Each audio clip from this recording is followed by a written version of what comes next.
Hello students. क्या आप जानते हैं कि हमारा इंडिया का नेशनल एनिमल कौन है? जी हाँ, टाइगर। बट क्या आप जानते हैं कि इंडिया का नेशनल एक्वेटिक एनिमल भी है? वो है हमारा डॉल्फिन। बट डॉल्फिन को हमने नेशनल एक्वेटिक एनिमल क्यों डिक्लेयर किया? ये दरअसल हमने 2009 में 2009 के अंदर में इसको नेशनल एक्वेटिक एनिमल का स्टेटस दिया। यूपीएससी ने भी इसको कई बार पूछा है। बट ऐसी क्या जरूरत आन पड़ी थी कि इसको हमें नेशनल एक्वेटिक एनिमल का स्टेटस देना पड़ा? दरअसल इस डॉल्फिन फिश की जो पॉपुलेशन है बहुत ही फास्ट रेट से डिक्लाइन हो रही है, जिसके चलते हमें इसको नेशनल एक्वेटिक एनिमल डिक्लेयर करना पड़ा। और गुवाहाटी में, जो कि आसाम में है, उन्होंने इसको सिटी एनिमल भी डिक्लेयर किया है ताकि इसकी पॉपुलेशन को दोबारा से रिवाइव किया जा सके। क्योंकि ओवर फिशिंग की वजह से, प्रोपेलर्स की वजह से, जो हमारी सैंड माइनिंग की वजह से, हैबिटाट लॉस की वजह से इसकी पॉपुलेशन कम होती जा रही है। अब जरूरत थी कि हम इसके ऊपर एक बहुत बड़ा सर्वे करें। तो गवर्नमेंट ऑफ इंडिया की तरफ से जितनी भी हमारी पूरे इंडिया में डॉल्फिन एग्जिस्ट करती हैं, उसका एक कॉम्प्रिहेंसिव डॉल्फिन सर्वे हुआ है। इस सर्वे में हमारी जो मेन रिवर्स है, गंगा, ब्रह्मपुत्रा और इंडस की ट्रिब्यूटरीज, उन सबको कंसीडर किया गया है। हालांकि इंडस में हमें बहुत कम डॉल्फिन देखने को मिली है, लेकिन गंगा, ब्रह्मपुत्रा में लगभग 6325 के आसपास हमें डॉल्फिन मिली है। और ये जो डॉल्फिन है, इनके खत्म होने का या कम होने का क्या कारण है, उस चीज को फाइंड आउट करने की यहां पे कोशिश की जा रही है। मकसद साफ है कि हमारी जो नेशनल एक्वेटिक एनिमल है उसको हम प्रिजर्व करके रखें, ताकि हम लॉन्ग टाइम तक ऐसी फिशेस को देख पाए। आइए देखते हैं कि क्या फाइंडिंग्स है इस पर्टिकुलर सर्वे की। ये जो पूरा का पूरा गवर्नमेंट ऑफ इंडिया ने कॉम्प्रिहेंसिव यहां पे सर्वे किया है, यानी कि रिवर में जाके, लिटरली वहां पे जाके सर्वे किया गया है। अंडर वाटर भी सर्वे किया गया है, ओवर वाटर भी सर्वे किया गया है, और उसके बाद में आके हमारी कुछ फाइंडिंग्स आई। आइए देखते हैं क्या फाइंडिंग्स है और डॉल्फिन को और उसके सर्वाइवल को आखिर क्या चैलेंजेस है। So this is our topic today. What the first ever comprehensive survey of India's river dolphin revealed. इसके अंदर में ये सर्वे जो कंडक्ट किया गया है 2021 से लेकर 2023 के बीच में ये पूरा सर्वे हुआ है। स्पेशली जो रिवर्स कंसिडर की गई हैं वो है हमारी गंगा रिवर और इनकी ट्रिब्यूटरीज, ब्रह्मपुत्रा रिवर और उनकी ट्रिब्यूटरीज, और इंडस में मेनली हमने ब्यास रिवर, उसकी जो ट्रिब्यूटरी है, उसको कंसिडर किया है।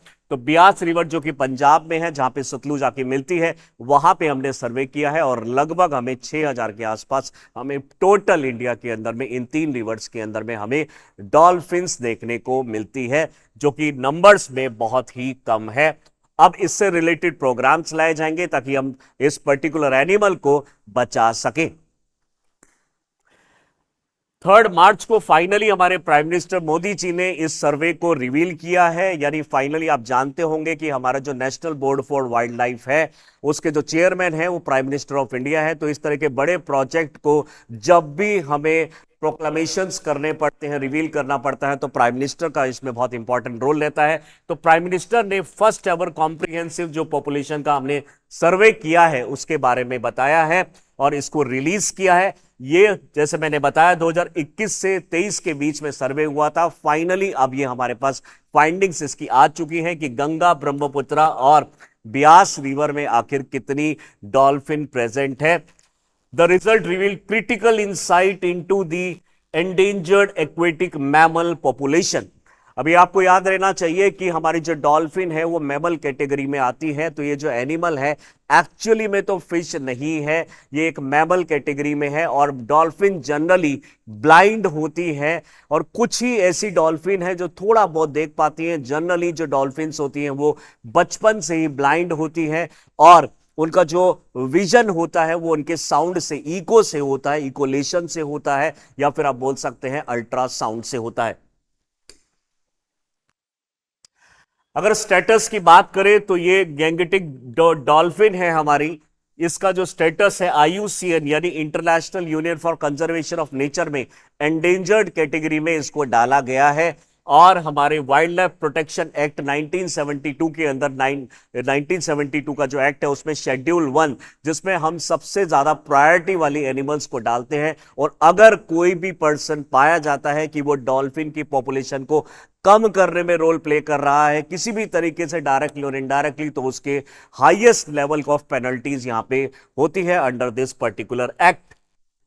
हैबिटेट की अगर हम बात करें तो जो गंगा है, ब्रह्मपुत्र है, और जो ब्रह्मपुत्र में मिलने वाली मेघना और कर्णाफुली रिवर है, जो इंडिया, बांग्लादेश, नेपाल, वहां पे अगर इसका स्टेटस देखा जाएगा तो ये एंडेंजर्ड है, याद रखिएगा। दूसरी जगह पे इसका स्टेटस एंडेंजर्ड नहीं है, स्पेशली इस पर्टिकुलर एरिया में जो मैंने आपको बताया, गंगा, ब्रह्मपुत्र, मेघना, कर्णाफुली के अंदर में, रिवर सिस्टम के अंदर में इसका स्टेटस एंडेंजर्ड कैटेगरी में रखा जाएगा। जनरली इसका हैबिटेट फ्रेश वाटर का होता है, यानी आपको खारे पानी में ये फिश नहीं मिलेगी। ये फ्रेश वाटर यानी कि रिवर सिस्टम में ही ये फिशेस आपको, ये मैमल आपको दिखाई देंगे। They hunt by emitting ultrasound, जैसे मैंने बताया, जैसे कि जनरली ये ब्लाइंड होती है तो अपने जो प्रे है उसको ये कैसे देखते हैं, अपने शिकार को कैसे देख पाती हैं, और ये जनरली अपने बॉडी में से एक साउंड क्रिएट करती हैं, और वो जब रिफ्लेक्ट होके वापस आता है तो ये डिस्टेंस मेजर कर लेती है कि इनका जो शिकार है वो एक्चुअली में कहाँ पे है। So they are frequently found along only the, या फिर ये ग्रुप में मिलती हैं, यानी ये ग्रुप में भी मिल सकती है और अलग से भी सेपरेटली ये मिल सकती हैं। अगर इनके हैबिटेट की बात करें, जनरली जो फीमेल होती हैं वो मेल से थोड़ा साइज में बड़ी होती हैं, प्लस ये जो मैमल है, बीइंग अ मैमल, अब मैमल है तो डेफिनेटली वैसे ही बर्थ देते हैं जैसे कि ह्यूमंस के अंदर में सिस्टम होता है। तो गैंगेटिक डॉल्फिन जो है हमारे यहाँ पे, ये ब्रीथ नहीं कर सकती पानी के अंदर। ब्रीथ करने के लिए इसको हर 128 सेकंड के बाद सरफेस पे आना पड़ता है। तो 1.26 सेकंड के लिए ये सिर्फ सरफेस पे आएगी, और उसके बाद फिर 128 सेकंड के लिए ये अंदर चली जाएगी, फिर दोबारा 1.2 सेकंड के लिए, 26 सेकंड के लिए सरफेस पे आती है। तो बार बार ब्रीथ करती है, और ब्रीथ करने के बाद फिर अंडर वाटर, फिर से ओवर द वाटर आती है, और इस तरीके से ये सरवाइव करती है। तो इसका अगर हम टाइम पीरियड देखेंगे तो वॉच टाइम जो है, जब हम जिसको देख पाएंगे, यानी लगभग 120 सेकंड के आसपास के टाइम इंटरवल में ही हम इसको ऑब्जर्व कर सकते हैं। तो आप समझ पा रहे होंगे कि कितना डिफिकल्ट है ये सर्वे करना। मैनुअली लोग वहां पे पहुंचे हैं, और वहां पे बोट में, वहां पे लेबोरेटरीज बनाई गई हैं, और वहां से सर्वे किया गया है। अपने आप में एक बहुत बड़ा सर्वे है। लगभग 7000 किलोमीटर इन लोगों को ट्रेवल करना पड़ा बोट से रिवर्स के अंदर में, तब जाके ये सर्वे फाइनलाइज्ड हो पाया है। बात करते हैं इंडस रिवर के अंदर में भी इसका जो स्टेटस है एंडेंजर्ड है, और शेड्यूल 1 कैटेगरी में आता है। और इंडस रिवर आप जानते हैं कि ये हमारे जो इंडस रिवर है वो तिब्बत की साइड से स्टार्ट होती है, फिर वो जम्मू कश्मीर एरिया में एंटर करती है, और फिर वो पाकिस्तान से एंटर करने के बाद में अरेबियन सी में अपना माउथ बनाती है, ड्रेन आउट हो जाती है। तो वहां पे पाकिस्तान वाला रीजन और इंडिया वाला जो बियास का रीजन है, उसमें ये एंडेंजर्ड और शेड्यूल 1 WPA एक्ट के अंदर में आती है। और यहाँ पे जो मेन रीजन है इसके डिग्रेडेशन का, वो है कंस्ट्रक्शन वर्क होना, वाटर का डाइवर्जन होना, क्योंकि जो रिवर होती है उनको इंटरलिंक करना पड़ता है तो डाइवर्ट करना पड़ता है, कैनाल बनानी पड़ती है तो डाइवर्ट करना पड़ता है। उसकी वजह से इसका जो पॉपुलेशन है कम हो रहा है। इस वजह से ब्यास कंजर्वेशन रिजर्व भी बनाया गया है, स्पेशली फोकस करके इंडस रिवर की डॉल्फिन्स के ऊपर। वहीं पे इरावदी डॉल्फिन की अगर हम बात करें, आप जानते होंगे इरावदी एक रिवर है म्यांमार में, बिल्कुल हमारे जो नॉर्थ ईस्ट है उसके बॉर्डर के पास में। और उस वैसी जो रिवर है हमारी इंडिया के ओडिशा रीजन में, चिलिका में भी हमें मिलती है। ये भी एंडेंजर्ड स्पीशीज और शेड्यूल 1 में आती है वाइल्ड लाइफ प्रोटेक्शन एक्ट के। और यहाँ पे इसको स्पाई हुपिंग बिहेवियर बोलते हैं, क्योंकि ये जैसे ऊपर आती है वर्टिकली, ऐसे ऊपर आती है, अपना ब्रीथ करती है और वापस ऐसे वर्टिकली नीचे की तरफ में चली जाती है। बट फिशिंग की वजह से और हैबिटेट लॉस की वजह से इसका भी यहाँ पे पॉपुलेशन जो है डिक्लाइन होते हुए दिख रहा है। नेक्स्ट अगर हम बात करें तो पॉपुलेशन एस्टिमेशन सर्वे में पता चलता है कि लगभग हमारे पास 6324 गैंगेटिक डॉल्फिन टोटल इंडिया में इन पर्टिकुलर रिवर्स के अंदर प्रेजेंट है। जिसमें बोला जा रहा है कि लगभग इसके बीच में ये हो सकती है, क्योंकि आप ये जान सकते हैं क्योंकि हमने जो अंडर वाटर है वो डायरेक्टली कैमरा से नहीं माइक्रोफोन से हमने सर्च किया है। हो सकता है ऐसा हो कि दो फिशेस अलग हो और हमने उसको एक काउंट कर लिया हो, या फिर ऐसा हो सकता है कि एक फिश हो हमने उसको दो काउंट कर लिया हो। तो वो प्रॉब्लम आने की वजह से इन्होंने कोई एग्जैक्ट डेटा देने से ये थोड़ा बचेंगे, और लगभग इसके बीच में ये फिशेस होने की आशंका है। लेकिन इन्होंने एक बहुत ही अचानक यानी एक तरीके से चौंकाने वाले सर्वे किए हैं। यहां पे सिर्फ ओनली 3 इंडस रिवर के अंदर में डॉल्फिन मिली है, स्पेशली ब्यास जो उसकी ट्रिब्यूटरी है उसके अंदर में। अब यहां पे these results provide vital data for conserving. अब जिस हिसाब से यहाँ पे डेटा मिलेंगे उसी हिसाब से कंजर्वेशन प्लान्स वहां पे चलाने पड़ेंगे, और डेफिनेटली वहां की पॉपुलेशन और हैबिटेट डिस्ट्रक्शन जो हुआ है उसको रिवाइव करने में काफी ज्यादा हेल्प मिलने वाली है। नेक्स्ट अगर हम बात करें, ये wild life institute of India जो हमारा देहरादून में है, इस इंस्टीट्यूट ने ये सर्वे करवाया है under the ministry of environment, forest and climate change. लगभग 7100 किलोमीटर का ये टोटल सर्वे था। ये गंगा, ब्रह्मपुत्रा और ब्यास रिवर के अंदर में लगभग इन्होंने 3275 डॉल्फिन गंगा के अंदर में देखी है, 584 डॉल्फिन ब्रह्मपुत्रा के अंदर में देखी है, और 3 डॉल्फिन इनको देखने को मिली है ब्यास रिवर पंजाब के अंदर में। नेक्स्ट अगर बात करें तो पूरी इंडिया में, क्योंकि यूपीएससी इस तरह पे क्वेश्चन पे ज्यादा फोकस करता है, यहां पे फैक्चुअल डेटा भी आपको याद करना पड़ेगा कि सबसे ज्यादा डॉल्फिन जो हमें देखने को मिली है वो उत्तर प्रदेश में है 2397, और उसके बाद बिहार में है 2220। ब्यास रिवर जो कि हमारे पंजाब में है वहां पे सबसे लोएस्ट हमें यहां पे डॉल्फिन देखने को मिलती है, डॉल्फिन मैमल हमें देखने को मिलता है। The survey revealed varying dolphin population along the different regions of the India and the river distribution systems.